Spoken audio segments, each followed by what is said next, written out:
he challenged people.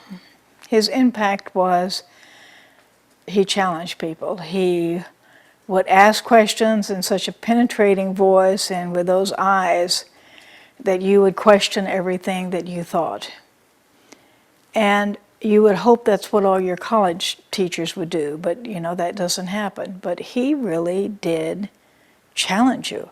And I remember when he was dying from pancreatic cancer, and I had gone to a project in Canada, Vogar, and I'd come back, and I met Lynn, his wife, and she and I were whispering, you know, how is Joe doing? Is Joe doing okay?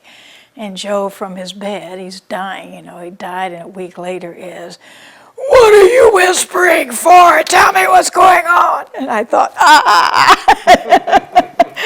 And it was sort of like, he was so curious about everything that he made us curious. But the other thing was, he told us we could do anything. I mean, when Russell and I went out with the Aborigines, I mean, here's our assignment.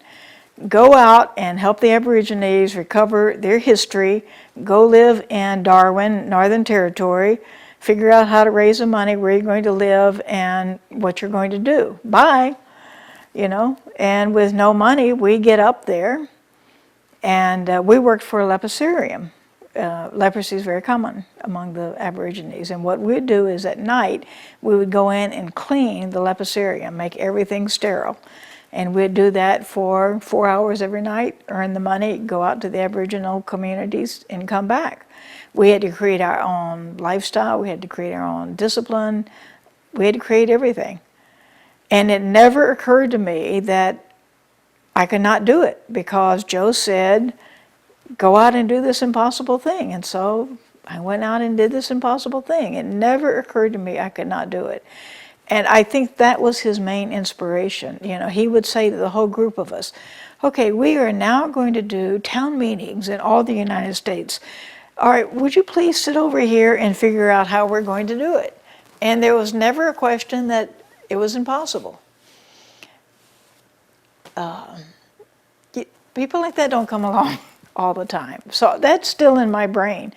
You know, I'm working with these Native Americans in northern Arizona, and it doesn't occur to me that I cannot do this because of Mathews.